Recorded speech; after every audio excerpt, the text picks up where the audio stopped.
are live.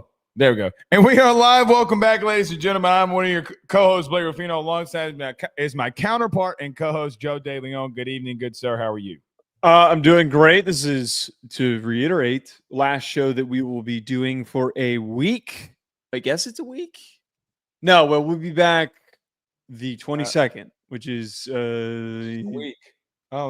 Which is no, more it's over a week. It's over a week. Yeah. Yeah, you're just week and a half. You're completely and utterly just leaving me in the dark. No. Well, my trip is only 6 days long, but when I get back, there's obviously a 3-day, Friday, Saturday, and then until that Sunday that we come back and do the show. But I will be back, and I will be back with a fury. I will be back ready to rock, recharged with a shitload of energy. I don't know if I like that. Why? You with a lot of energy?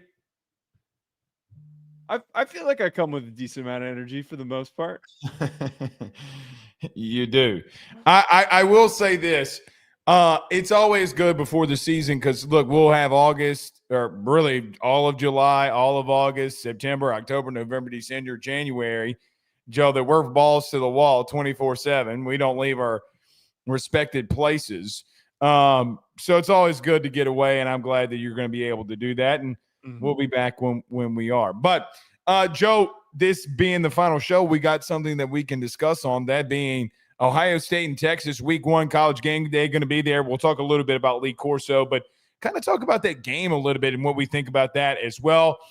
Texas Tech, Joe, reportedly going to spend $55 million allegedly in NIL and roster management cap. We'll talk on that as well.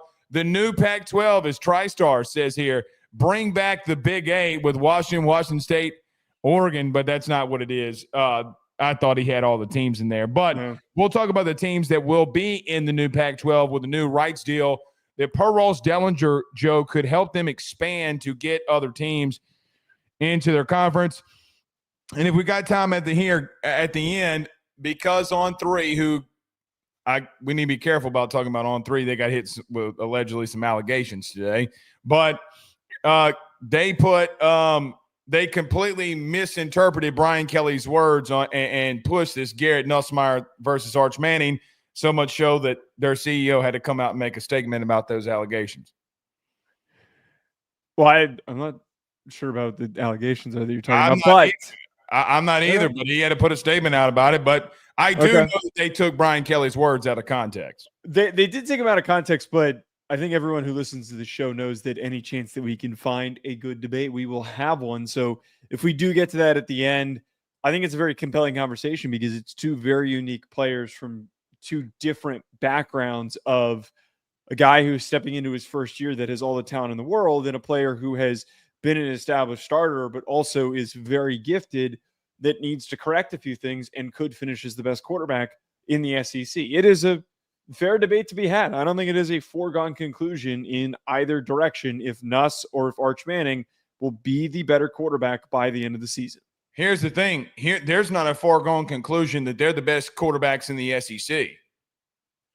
Right. Lenore Sellers, it very well could take that standing. Austin Simmons, we've talked about, is somebody who we haven't even seen. We don't even know. I mean, Lagway as well.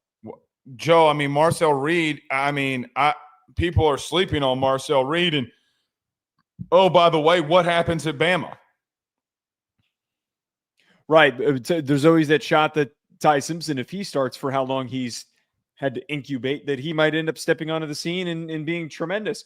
There's a lot of overall uncertainty, but I do think it is fair to look at Nuss and to look at Arch and to wonder which of those two guys ends up having the best chance to stand amongst them. I will say this, Arch at the very least, I think, has the highest floor of any of the quarterbacks in the conference compared to Nussmeier, that if he has a rocky year, he's going to be more middle of the pack. I think Arch is probably still going to be top 4.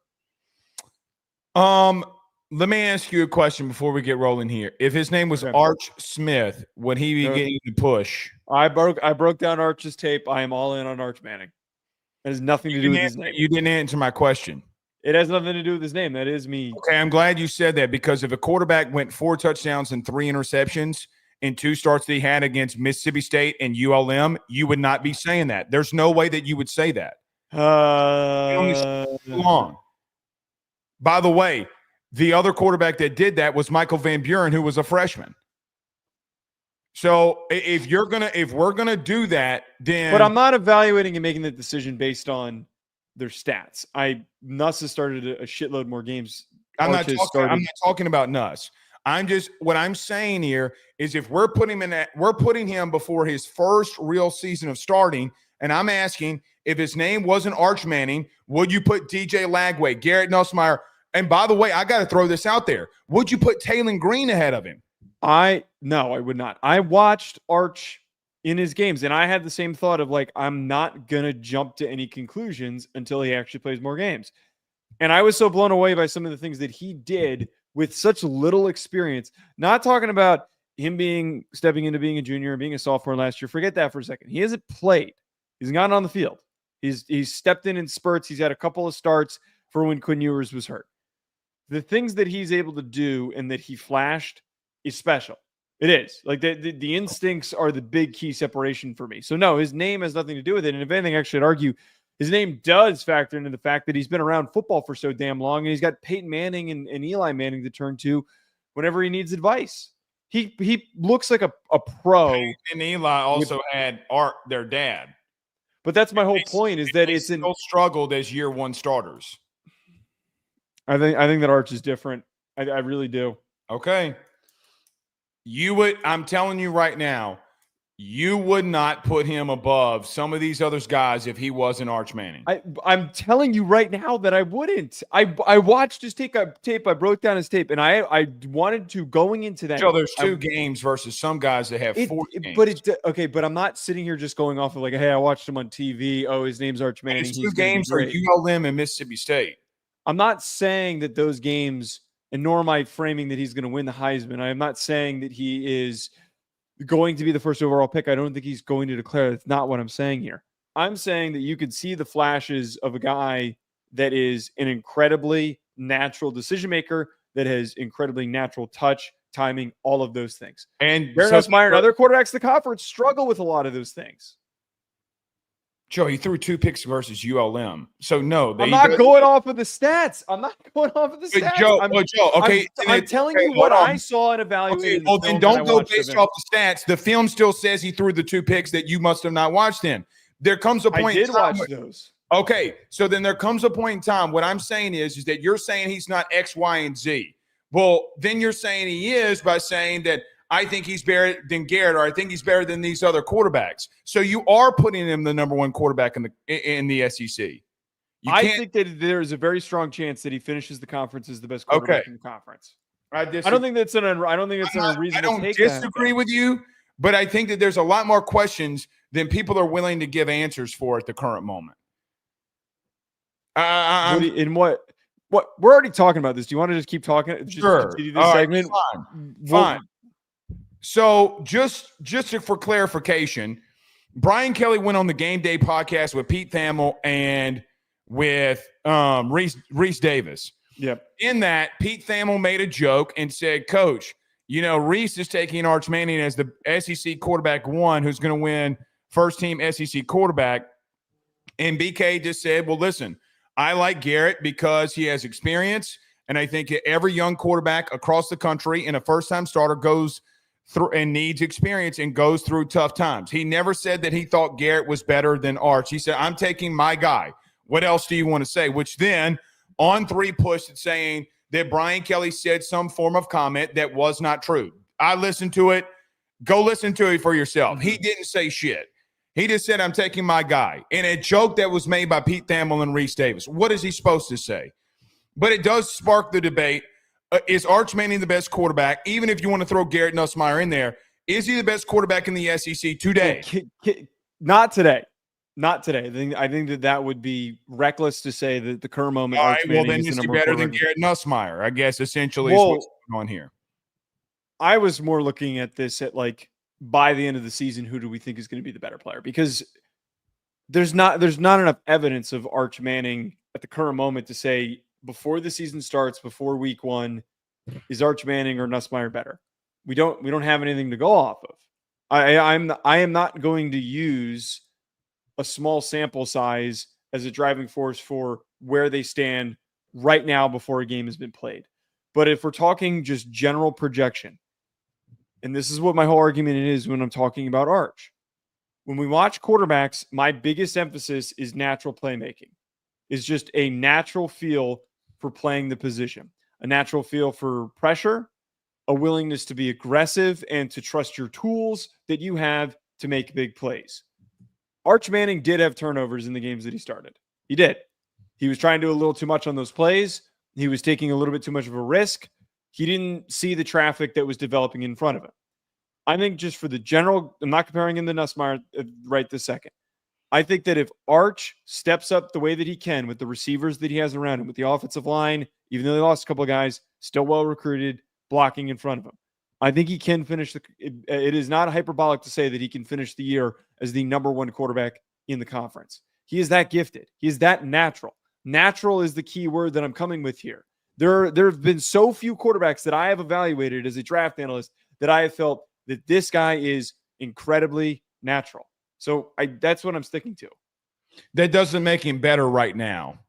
I know. I'm not saying it does. Natural, but I'm not saying that to you. I'm just saying being natural and being better than some of these other. You know who else is very natural? DJ Lagway.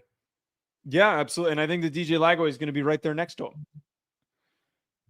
The point being is that this conversation with me, with Arch Manning at the current moment, I think we all can agree that we think, based off of what we've seen in the past, that we're anticipating to do what we've seen in the past with his uncles, right? Like that's what we're anticipating.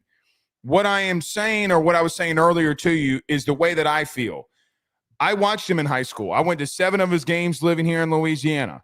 I came in on here on this show saying, look, he's got to go into college and get bigger. He's got to get stronger. Joe, he had to. There's nothing wrong with that. The problem is right now, in my humble opinion, people are putting him above some other quarterbacks that you said that we have not seen Arch. We have seen Arch in a 2-game sample size against the 2 worst teams on their schedule. And he did not perform the way that everybody thought that he would. He had a really long run. He had some really good throws. Against Mississippi State, he had some really good throws. But, Joe, here's the problem. In that first half, go back and watch it. I double dog dare everybody to go back and watch it. That first half, they could not separate. He was making young freshman mistakes, young first-time starter mistakes. And that's why that game was 14-10 at halftime. He made a ridiculous throw down the sideline, and then he made a ridiculous throw in the third quarter that plated them to be able, because they're just more talented, and he's more talented. There just comes a part with me. I do feel like that if his name was Arch Smith instead of Arch Manning, that people would have him in the middle of the pack, as they do every 5-star recruit that comes in at quarterback in any conference. He's not more talented than some of these other guys that we've seen. Now, not from a skill point level. Like, for example, I think of like when Jaden Daniels came back for in his first year, and people had him as one of the worst quarterbacks in the country. What did that dictate for you then? Like, that's the problem that I have. Here's the thing for this season alone, and when I say this, I mean this season alone. I think that he is going to have absolutely ridiculous throws. I think he's going to have high-caliber NFL decisions, throws, and quite honestly, athleticism. I also think he's going to have some very big boneheaded decisions that plagues his team, like every first-time starter does. And I don't think that anybody can say with some of the guys that are coming back into the SEC and have experience.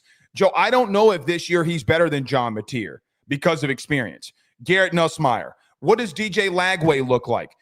Listen, the biggest slept-on quarterback, and you're going to call me a fool right now, but I'll put money in the bank that he takes a massive step in year 2 in Arkansas. It's Taylon Green because of his athleticism. Okay. I don't think that – I think because he's being put on a pedestal that other guys haven't. Again, can he be the best quarterback in the SEC? Yes, he can be. But I think that we're taking one massive thing out of the equation, and that is being a starter and experience that does matter at that position. This is my whole deal with Arch. I think that you name a lot. We can sit here and name a lot of guys. This is surprisingly, after last year was underwhelming with the quarterback performances that we had in the conference. This is going to be a great year in the SEC for quarterback play because there's a lot of tools. There's a lot of guys that could end up vaulting themselves into, first round, second round conversations for the upcoming draft and just being some of the best quarterbacks in the country. I am typically very unwilling to commit anything to a player unless I get enough of a sample size.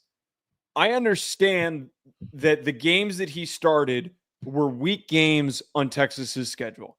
I understand that there were some drives and some throws that weren't great. But if from such a small sample size, Blake, if I feel like I was that blown away, had nothing to do with his name. I'm going to keep repeating that. It has nothing to do with his name for me. Most importantly, when I went into watching Arch, I didn't even want to watch him for the 2026 draft. I didn't even want to touch him. But I was talking with other people whose opinions I respect that said, look, I thought the same thing. You need to go watch him. I didn't have any expectation of there being anything worth a damn in his film. And after I watched it, I was completely blown away from an actual evaluations perspective. Not from what were his stats, how many interceptions did he throw, none of that stuff. Seeing the full field, seeing his reads, seeing where he's placing the ball, the accuracy that he played with without having any in-game reps on some of the throws that he was able to place the ball is unreal. Yeah, that's why I'm hyping him up. Against ULM and a 2-win Mississippi State, or 4-win Mississippi State team. I'm not. I understand that he didn't step in. You should be hyping out Georgia DJ and make that. Well, then I have hyped up DJ Lagway. Okay. I love DJ Lagway. I think DJ Lagway are going to finish as the top two quarterbacks in the conference. I think that those two guys over anybody else, because we've seen other guys play enough and they've all been shaky and up and down. Taylon Green's been inconsistent. Garrett Nussmeier's been inconsistent. John Mateer with all due respect, SEC. You can't say that those guys have been inconsistent, and then you have film on ULM and you have film on Mississippi State and say there wasn't inconsistencies. There's no way. But I have much larger sample sizes of those guys playing and making the same mistakes over and over again. Especially Garrett Nussmeier. Garrett Nussmeier consistently makes a lot. He still makes a lot of the he's been around for a while, but he still makes a lot of the same mistakes over and over again. They ran the same route against ULM. He threw the same ball that got picked twice. Joe, that wasn't. I don't think that was the same concept that got picked. Inside fade route. I don't recall being. I don't remember off the top of my head what the play was, but I don't remember. Maybe it wasn't the second one, but one of them was an inside fade route that he massively underthrew. Listen, I think the kid's going to be special. To say that he is going to be better when you have not seen him on the field but twice in certain situations against the two lower teams, he's going to have freshman mistakes. He's a junior. I don't think that. Okay, let me not make him freshman mistakes. He's going to have first-time starter mistakes. If he doesn't, then guess what? He's better than both of his uncles. Are you ready to go there? I think it's certainly plausible that he could be. He's more athletic. He's more athletic than Peyton and Eli. He's more athletic than a lot of the quarterbacks that we're sitting here naming and talking Bro, about. you're regardless of what his name is, you're talking about arguably one of the top two quarterbacks that we've seen in the last 50 years in Peyton Manning. He's definitely better than Eli, and I think that he can be on par with Peyton. He's a better athlete than Peyton. I do think he's better than Eli, but hold on 1 second. Before we get out of here, don't you dare disrespect Eli like that after I went and watched his highlights last night, and I will show you on my YouTube channel. Playoff Eli was elite. I'm a Giants fan. Playoff Eli was elite. He was, but he was also one of the most frustrating headaches of a quarterback to have to watch every single week. I'm willing to buy in. I'm just saying that, I'm obviously being hyperbolic, and I get that. I'm going over the top. Can I ask you a question before we move on? Okay. Then why isn't people pushing Julian Sand the way that we're pushing Arch? Julian Sand does not have the arm talent that Arch does. I've watched the both of them. I've seen both their high school tapes. Julian Sand in college was a spring game, and you cannot say that. I know for a fact that you can't say Arch had the arm strength in high school because I was there. I agree that his arm has gotten stronger since he's shown up, and that's probably one of the biggest things that's been really promising to see with Arch.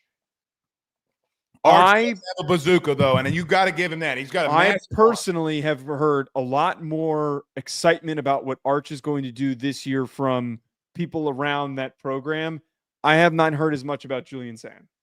I'm just going to leave it at that. But it's not what I was trying to mean. I'm saying 5-star quarterback, first-time starter, wise one. Different players. They're completely different players. Okay, we're going to find out. And I do think Arch is going to be better than him, by the way. We have a super chat, by the way. Do we really? Yep.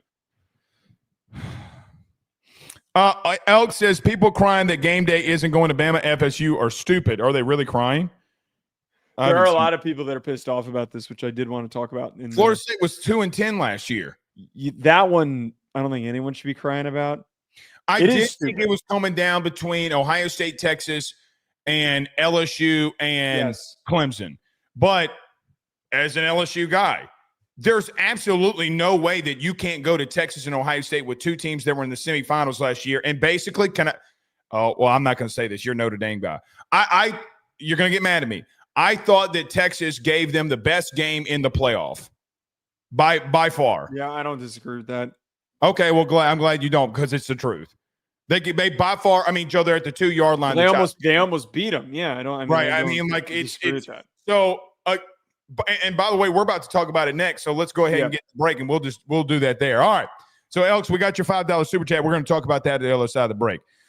Everyone, do us a favor: hit the like and share to all those groups if you're on Facebook and all those social media pages. On YouTube, subscribe. Our announcement of where College Game Day will be going week 1. Ohio State and Texas will be Lee Corso's last ride. Before we get to that, I mean, the last couple of years with Corso has been very tough. Like, it's kind of like, golly, man. I mean, I want him there, but at the same time, it's just gotten so bad. I'm glad they're sending him on a great send-off. And there's no better replacement than Saban, in my humble opinion, that's out there that could have the job other than him. But it is Lee Corso's last ride. Right. This is incredibly meaningful. And I think that that's the clear main reason why this is the pick. Outside of we could sit here and talk about if this is or not the best matchup to pick for the first week. It is the best matchup. You just mentioned there, it's a rematch. Texas gets the chance to get revenge. You've got two young quarterbacks that could be the face of college football for the next 2 years, squaring off with Julian Sand and Arch Manning. I think that Clemson LSU is going to be really exciting, but at the end of the day, as Elks pointed out in his super chat, he said that Brutus was the first headgear and is now going to be his last.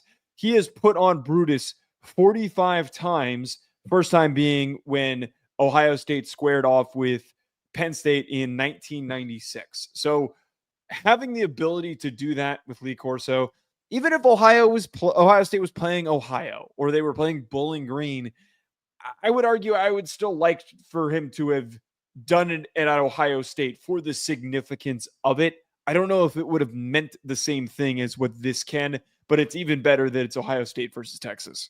Stand by. Okay. What was that? I had a massive wasp about to sting the shit out of me.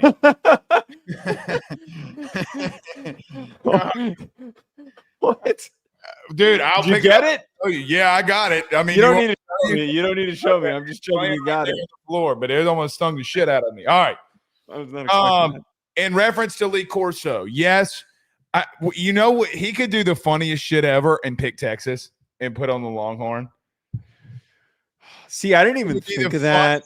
Shit ever. It would be the most Lee Corso thing ever. Well, he's 89, so I don't think he's going to be thinking I have to pick Brutus. I have to put the Brutus headset on. He might just go on autopilot and be like, I'm going with Texas. That would be funny as shit if he does that. You're 100% right. It would be the most Lee Corso thing ever because he's always doing that. He did pick Texas to win the national title last year. I wonder who he's going to pick this year. But Joe, it sparked a convo between you and I about that week 1 matchup. Let's talk about that for just a moment. Week 1, Texas versus Ohio State, since it is College Game Day. Week 1, arguably, if not, and probably is the biggest game of week 1. Your thoughts about going into that game and what you want to see? Yeah, I really think that the biggest talking point coming out of that is going to be which young quarterback is going to set up his team for success the entire rest of the season. Is there going to be some sort of growing pains with Julian Sand? Is he going to be able to immediately connect and get into a rhythm with Max Clare and with Jeremiah Smith and with Carnell Tate. There are so many weapons for him to work with, but if there's any shakiness, a lot of questions are going to be asked. I remember when CJ Stroud, they lost that Oregon game, and everyone was thinking like, man, is this going to be the next guy? Like, can he actually be the next big name? And he ended up proving everybody wrong. But at the end of the day, seeing what Sayin does in his first start, and then on the flip side, getting the most out of Arch, and for him to build up what could be a tremendous first season, I'm very, very focused on the quarterback matchup because we know where all the other playmakers are on both sides for both teams. So I want to get to quarterbacks, but here's my bigger thing more than anything. What is Ohio State going to look like defensively with a new defensive coordinator, new personnel staff, and quite honestly, new personnel? I mean, I think that's the biggest question going into this game, really. I mean, maybe you do have some questions with Texas, with their offensive line, their running game. You know, Golden's not there anymore. Isaiah Bond's gone. Did Gunnar Helm leave? Yes. Yes. Okay. So basically, you're replacing your top three guys that you were going at receiver. What does Ryan Wingo do? But, Joe, I think the biggest storyline for me is what is Ohio State going to be defensively after having to replace all of that? It's not like you're replacing Rudy Poo Tech and Rudy Poo End and Rudy Poo DT. You're replacing dudes. Now, they recruited at a high level, and they could easily go out there and Matt Patricia can be and do a really good job. It's definitely a question mark for me. But here's the bigger thing for me, too, going into that game. Texas was the only team to necessarily, I don't want to say stop, but kind of. They stopped Jeremiah Smith by doubling him. Joe, what plagued Ohio State in winning that game when Jeremiah Smith didn't get the ball? Cornell Tate came on. Do they replicate their same game plan? Joe, I got to be honest, do they have to? And the reason I say that is with a newer offensive line for Ohio State as well, Joe, they're going up against the best front seven arguably in the country. Can they get after Julian Sayin? Do they show him stuff that he's never seen before and like, what in the shit is this? I think that when I look at this game, I am more intrigued by this one more than any other because with LSU and Clemson, I get two senior quarterbacks returning. I kind of feel like I know what I'm getting between the both of them, really. Yeah. And some more than this one. You talked about that matchup. Joe, if Texas is able to take Jeremiah Smith away again, Julian Sayin and the other receivers are going to have to step up like they did in the playoff. Why? Let me ask you this. Why would you change anything? Right. Like, why would you change a damn thing? You eliminated their best player. Now, Joe, they might have to because they have different guys in the secondary. So maybe they're going to have to. But regardless, philosophy of taking him away and making other guys beat you will be a big thing for me. Well, and that's the obvious first thing to go to. I mean, if you have if anything more than that Cotton Bowl game, you're going to have to rely on Jeremiah Smith to get Julian Sayin going. Guy, he hasn't played. He hasn't stepped up, and this is his first big moment is against Texas of all teams. So you're going to have to get him into a rhythm. If Jeremiah Smith's getting locked down, he sure could get into a rhythm. Again, he's got great weapons with Carnell Tate and Max Clare. He's going to have plenty of options to turn to. But if you're able to hit your bucket, which is Jeremiah Smith, who's the monster, who's going to pick up all big plays for you throughout a game, if he's able to get open early and Texas gets starts to overthink things and not go with that same game plan, that could be the driving force for Ohio State winning. But you're 1,000% right. I wonder what their approach is going to be. I wonder what Ohio State's approach is going to be, thinking like, man, are they just going to come out and do the same damn thing, or should we prepare for something else? Well, then it flips on its complete head when I say that. And I say that what in the hell does Texas game plan for offensively? I think that the smartest thing you have to do is prepare strictly for a lot of Jeremiah Smith targets. No. What does Texas game plan? I say it flips it on its head, meaning defense or offense for Ohio State. What in the hell is Ohio State going to preview with Texas going to preview with Ohio State defensively? They've never seen Matt Patricia call a game in college football. with new personnel. You have no idea what he's going to do. None. Like, it could benefit Matt Patricia if we're being honest. Well, right, not having any film. I mean, you'd have to go back to New England days to figure out exactly what he's going to do. I wouldn't be surprised if a talking point isn't, and this is actually a really interesting angle, he's never called defense at the college level. I would argue, and sometimes this is the case, sometimes these NFL guys that step down to the college level overcomplicate things, and they're guys just, you can see it, they're confused, they're making mistakes, they're, playing the wrong assignments, all the wrong things. But I would argue him being able to call an NFL level defense and to mostly have to deal with dueling with NFL offensive coordinators, that he could have an advantage here, throwing a bunch of stuff at the wall and a lot of different exotic things at Arch Manning and Steve Sarkisian that they're not going to be prepared for. Now, of course, Sark was an offensive coordinator in the NFL, so he's going to find ways to operate around it. But I say this to say that, like, Patricia could have an advantage of, or he does have the advantage of, uncertainty that Texas doesn't know what they need to get ready for. Joe, Ohio State having a new run game with Texas, who had big game run game struggles. I think it comes down to that too. And I got to be honest, if a young quarterback doesn't have a running game, and Julian saying more than I feel like Arch Manning in this one, Joe, they might be in trouble. I mean, they might be in trouble. I mean, Henderson and Judkins aren't walking through that door. So, Joe, I look, man, we have no reason to make a pick or anything right now. That front seven, if I'm Ohio State, would scare the ever living shit out of me. Yeah, completely new O-line, for not completely new, but like you're replacing key offensive linemen. You're replacing a Remington Award center. I'm also not that high on. I'm not that high on the kid that the Rice kid that they brought in. I know a lot of people really like him. He's fine. I don't think that, like, they've brought in a whole different beast. Joe, I mean, Colin Simmons, Anthony Hill, the kid from UTSA, Trey Moore returns. You got multiple defensive tackles that they went and got in the portal, and they developed from within at that spot. I mean, brother, the only thing that I worry about for Texas is their secondary. I mean, Makuba, how many times did Makuba come down and light somebody's block off? Ask Gunnar Stockton. Ask Gunnar Stockton who Makuba is. He'll tell you. He almost killed him. Right, it's a good point. Muhammad comes back, though, who was a tremendous player for them in the secondary. But you're right. Having to replace Barron and having to replace Makuba are going to be potential issues that they have to navigate. Who are you taking at from the quarterback battle there, Sayin or Manning? I still think it's going to – I think Arch is going to have the better game. I mean, that is just too much to replace defensively. And then you just illustrated it for me. I mean, if I'm Texas, I am sending Anthony Hill and I am telling Colin Simmons to pin his ears back and go. Ohio State, we don't know if they're going to have an establishable run game like they did in the past. Their offense operated around a creative run game under Chip Kelly. You have completely new running backs. The running backs that they brought in are CJ Donaldson. He's fine. It's not really super exciting.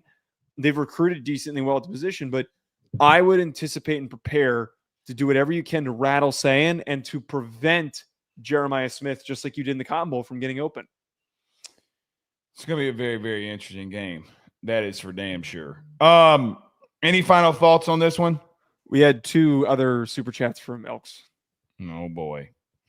$5 super chat from Elks says, fun fact, Game Day has done Ohio State 66 times. Corso picked them 45 times, their opponent 21 times.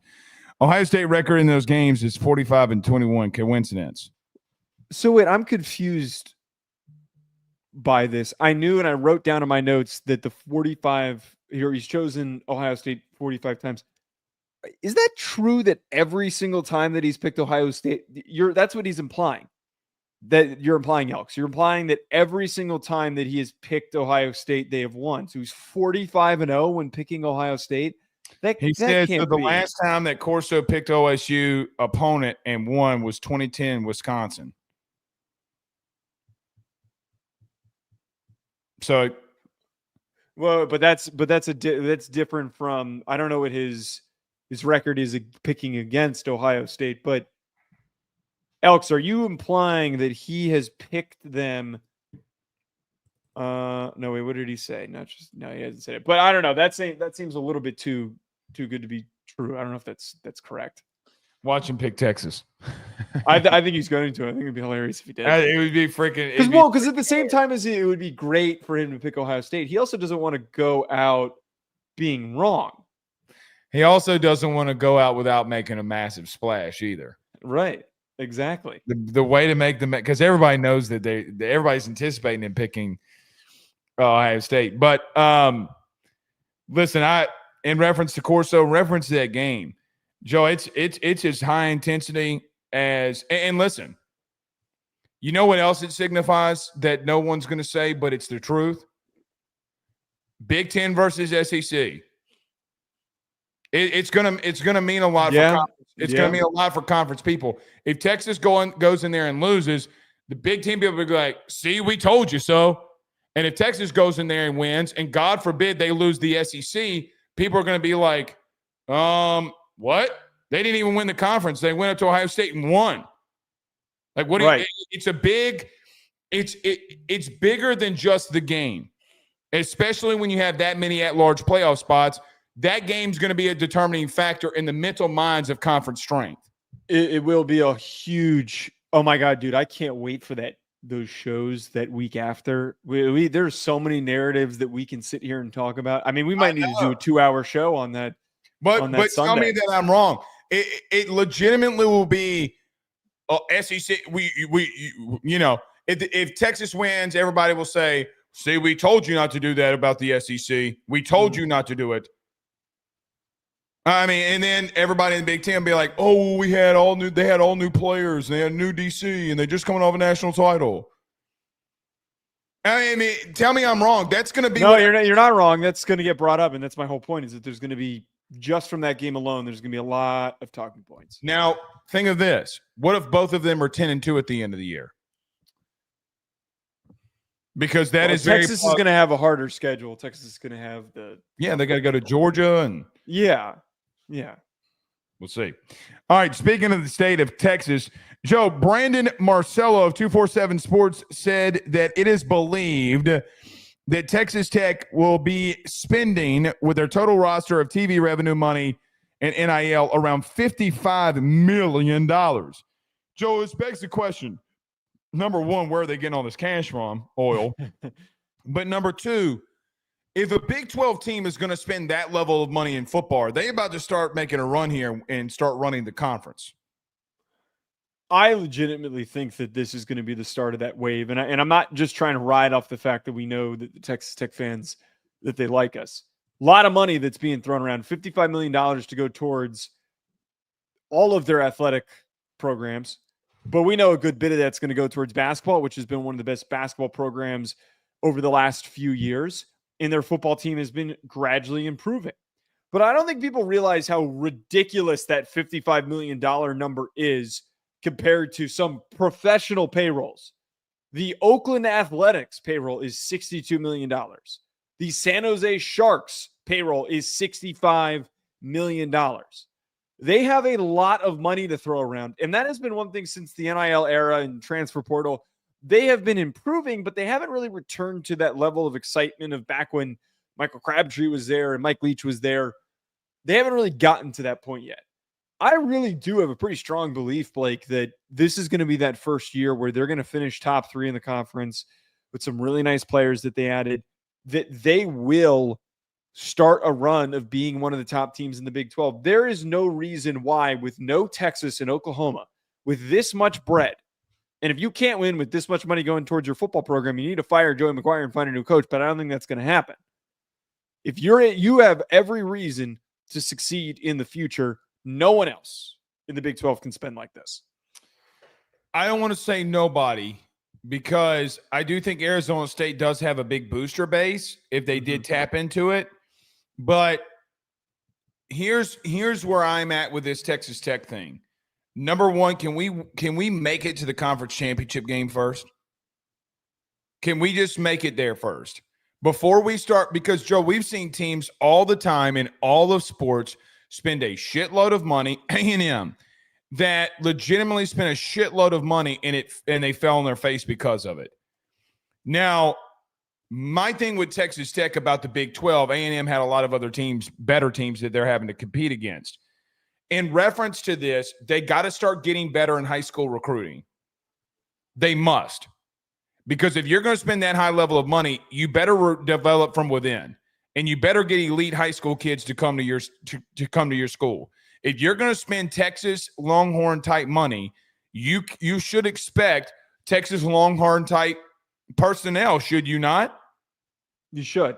Okay. So if that's the case, then they're going to be competing with some of these other teams for those type of players. And if that's the case, you got to do that through high school recruiting. I'm not saying it's going to be a one-year fix. They went and spent a lot of money in the portal.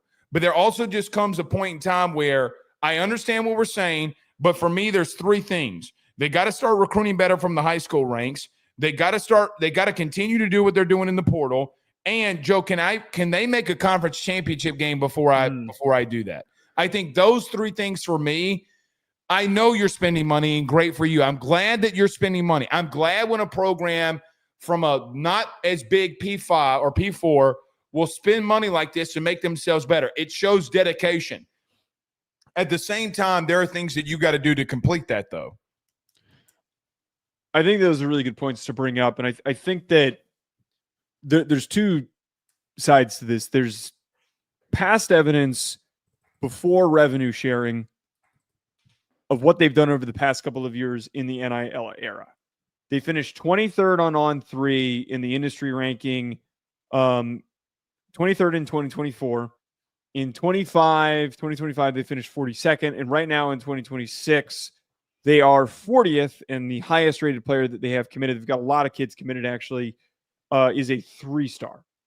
So they don't have an arsenal to what you're talking about that one would expect. So there's the promise and the excitement over the fact that they can spend all this money, and they've got a lot of money to turn to. There's a very small number of athletic programs in the country. These are like SEC level numbers that you can spend. $55 million on your athletic department, which probably means touching 40, 35 for football, at least 30 for football. That's a crap load of money that they can spend on their football team. But at the same time, we look at these recruiting classes, and I know that like it's not as just cut and dry of like not every 5-star goes on to become an elite player. There's plenty of 3-stars that go on to become elite players. They're not putting out guys right now a ton into the NFL like Texas is, like Georgia, like Alabama do on a consistent basis. They need to put that money towards stealing some 5-stars. I like that number, and that makes me get excited. But to your point exactly, we can't have Micah Hudson be the only 5-star that you've had in the past couple of years, and we don't even know if he's ever going to pan out. I need to see some big names. I need to get excited about a big name kid from the state sticking around, a 5-star defensive tackle, a 5-star offensive tackle, 5-star quarterback. That makes me think, oh shit, they were not kidding when they said that they had $55 million. Yeah, you can make a splash in the portal, but my question would be, of any of those guys that you got and brought in from the portal, are they Colin Simmons? Are they some of the Joe, are they Caleb Downs? Right. Who are they? And that would be the point of what I'm trying. There's not going to be that high level of dudes in the portal like that for you to just only focus portal, right? Like, it's just not. You got to develop from within. Like, you can't do that. So I am fired up for them, Joe, that they're doing this. Fired up. And quite honestly, we haven't talked about this yet, but I think you and I might pick them to win the conference this year, correct? I lean in that direction. I completely lean in that direction. I do too. I 100% lean in that direction that they could win it. It's just going to come down to the fact of, for this, what we're specifically talking about, this is not a 1-year sample size. They're going to have to flip some kids in December. If you're going to spend that level of money, you got to flip kids in December. You know what it makes me kind of think of? What can happen here? Do you remember when we did our signing day? It reminds me of Texas, if I'm being honest, of when Sark got there the first go, the second year. Yeah. When they just started spending a shitload of money and they went public with it and they were like, do something about it. that's a good example. The thought that I had this year when we did our signing day show, we saw Michigan come out of nowhere. We know what happened with Bryce Underwood, but they went and grabbed a couple of these guys and flipped and then tried to flip. Right. They suddenly had this ignition once the money was there that they just said, all right, we're not playing. We're going to go get these kids. We're going to go get the high 4 stars and a 5-star. We need to come out of this thing after multiple months of bad recruiting. We need to make up for it by just throwing some money around. That's what needs to happen. We need to get to December. We need to get to signing day. And that week we need to be going, oh shit, Texas Tech flipped who? That is what we need to get in order to feel better about this, but it's all promising. It's all well, to your point, they went and got Earls, the DB. They went and got Babaloa from the offensive tackle from Kansas. That the one that everybody's like, oh shit, Bryce Underwood. Well, shit, what about this kid, the offensive tackle?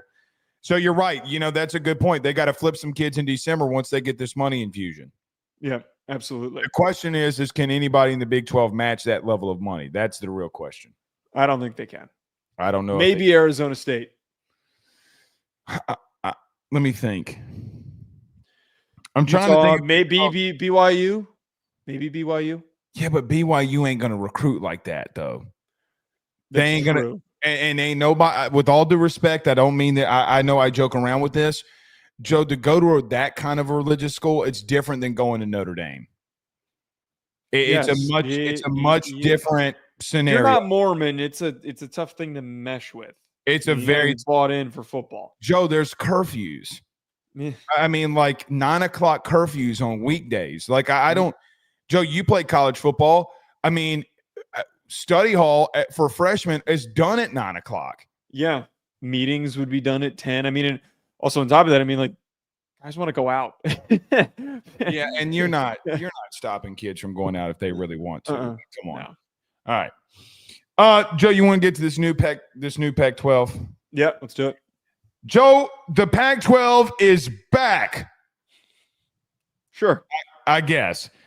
The Pac-12 announced that they are going through Yahoo Sports and Ross Dellinger that they're going to be getting new TV right deals. Joe, it says, as Ross says, 4 different TV partners are engaged in talks with the new Pac-12 and at this time. They will be releasing that at a later date on what that's going to be.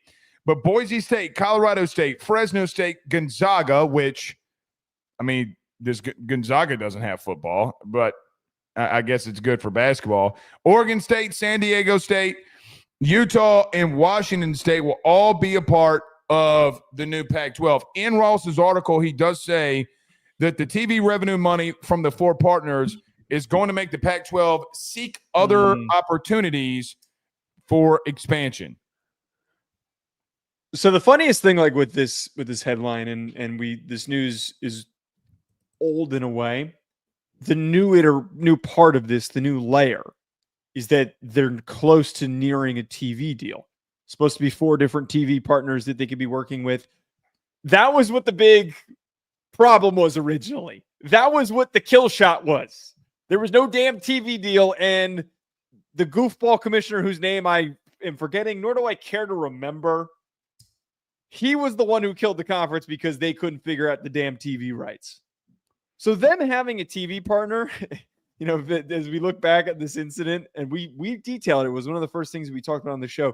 It does kind of help you breathe a sigh of relief if you're a fan of one of these teams. I do think that the Pac-12 can be competitive with these teams. The thing that catches my attention, though, is that last part that you brought in there is, who are they going to go after? Because they need an 8th football team. We can't be rolling with 7. We just can't.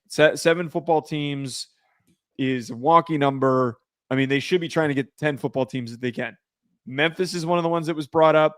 I remember back when I was the producer for the College Football Inquirer, which was the show that Ross hosted on, I believe he brought up USF was one of the teams. South Florida. That makes no sense. Exactly.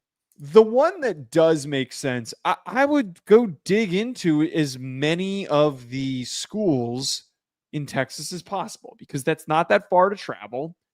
Texas State, to me, I think, is the one that makes the most sense. I think they're very underrated athletic program. GJ Kinney has them rolling, and he's making $2 million a year. Imagine how much money that they could have to spend if they were in the best G5 conference, which is what the Pac-12 is becoming. So Texas State's like the big one for me that catches my attention. George Klavikov was the guy's name. Klyavkov, yeah, that guy sucked. Yeah, he was really bad. I don't disagree with Texas State. I know that there's been some scuttlebutt out there, though, about UNLV possibly not doing it. That would make a lot of sense. Joe, with the amount of money that's being poured into Vegas right now, and I understand Dan Mullen said about the money situation that they won't have it in 10 years unless people start funding it. Joe, they're spending a shitload of money to get sports up. I mean, like, and it's Vegas. Right. Which, Joe, I just got to be honest with you. The people of Vegas, they're spending money in that. The Fertitta brothers from the UFC have gotten their hands involved in it. Dana White did things with UNLV, got his hands involved in it. I mean, like, UNLV would be the no-brainer for me, if I'm being honest, to go and grab. I kind of wonder how hard UNLV 100%. I kind of wonder how hard it becomes stealing more of the Mountain West teams, because I believe that there's some sort of litigation or just situation that's now happening because the Pac-12 literally stole half of the Mountain West. I think that they should. I got a team. I got a second one. Okay. Tulane. Those schools that Louisiana, if you're going to do a Texas school, you can do Tulane. Well, I mean, I guess it's a fair point because, like, the New Orleans Pelicans are in the West for the NBA for God knows what reason. It's New Orleans. Don't say New Orleans. They'll kill you. Sorry, New Orleans. They're still a Louisiana team is. I mean, in why the not? West for the NBA, right? I would go to Tulane's South a great Florida, brand. Yeah. If you're going to South Florida, then what are you doing? My geography is terrible. I couldn't tell you how close Louisiana is. South Florida. I mean. Well, I know. Okay, I know Louisiana is closer than South Florida. I know that much, but I just like it is too. I just don't want to do this bit anyone that's like technically on the East Coast. Oh, I don't either. Well, let me ask you this question: some of those teams that are in the ACC, do you try to bring them back? Some former Pac-12 teams. I would call Stanford, and Cal and see. You know what? Actually, I would do that doesn't get talked about enough, and I don't. I cover the FCS, and I've gotten to know a lot of FCS fan bases. And North Dakota State.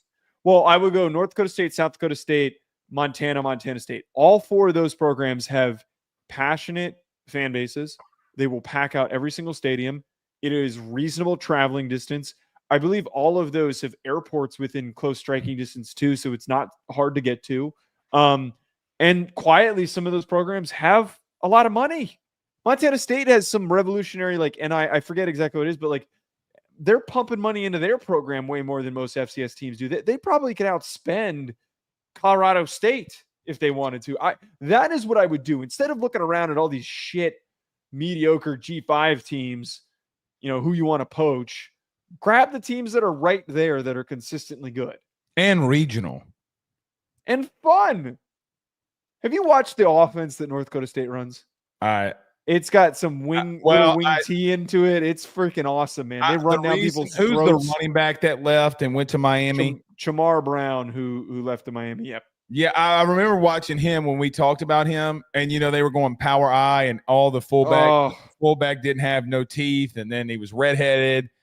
And I felt Cody Mock was the toothless offensive lineman who came from. Oh, okay. Hunter Lupke, who's the fullback who came from North Dakota State. That's on the Cowboys. They will produce a fullback. They will produce a real fullback. And listen, they almost went into Colorado and beat Primetime in them. Exactly. So I don't know, man. If I don't know who the Pac-12 commissioner is, I would be nonstop on the phone. I would get Texas State, and then I would just keep calling all four of those teams that I mentioned. Yeah, Larry Scott's the new Pac-12 commissioner. I knew that. Yeah. So we'll see. Yeah, we'll see. Look, here's the thing. You got 7 football programs. Because Gonzaga's not a football program. They're not going to play football. At least. Well, you can ask them. Well, I guess we'll see. I do think that this – look, here's the good news. The good news is I'm glad that the Pac-12 is just not dead. I will tell you, though, I do feel like in some sports, like for an example, like Oregon State's in Omaha for baseball, and it's a big deal in Corvallis for baseball. Brother. They historically have a good baseball program, right? Oh, they're going to beat the dog shit out of everybody in that conference. I mean, Joe, they were top 18. I believe it. They're going to beat the outright dog shit. But, I mean, look, man, it is what it is. I mean, but like Utah State hasn't been good in shit. Yeah, that's kind of, you just needed a body. You kind of did. Yeah. Like, San Diego State's been competitive, and Fresno State's been a good team, and Colorado State's okay. But yeah, Utah State's the first one I look at. I'm like, really? Yeah, it's just look, you got a big name football wise in Boise State, and Oregon State can do some things. But man, it's just I know the Pac-12 faithful are going to hate me for saying this, but Joe, there's not going to be any high-profile game outside of other teams in P4s that they're going to play that I'm going to probably watch outside if Boise State starts making a run again. Like, right? Because, I mean, there's so much that we have to keep up with. And look, I'm not too proud to say this. I mean, if there's 6 primetime games like we're going to have in week 1 with other games going on around the country, I mean, Joe, we literally, if you break this down, we'll probably talk about 10 to 20 games in week 1 just to keep our eyes on. So you're going to have to do good. And Joe, guess what? If they do good, then they'll get more money from these TV contracts. That's the big deal here. Right. And that's getting more money from the TV contracts, producing primetime games that are worth watching should be the directive. And that's why I'm going to keep coming back to it. The marker game, North Dakota State versus South Dakota State, Montana versus Montana State. Those are games that people would watch. I don't know if they would draw the big crowd of attention away from people watching SEC or Big Ten games, but those are games that people that like football and want something unique to watch that's on late at night or in a different time slot, it could draw attention. It absolutely could. Late night Pac-12, baby. Hell yeah. Bring it back. Pac-12 After Dark is back. Bring it back. You know what they should do? What? They should put a game on Cinemax and call it After Dark. You're too young to probably understand what that means. Don't get that at all. You know, back in the gap, you know, you had to stay up until 2 a.m. to get a thing on Cinemax. You know, when I was growing up, that's what, you know, you have a slumber party and all the boys, oh, you want to stay up to 2 a.m. and see some titties? I couldn't tell you what any of that is. I don't know. You old heads in the comment. Tell me I'm not lying. 1,000% what happened. All right. We'll see y'all soon. Well, no, we won't. Yeah, we'll be back in a week. Yeah, you're leaving us. How gross.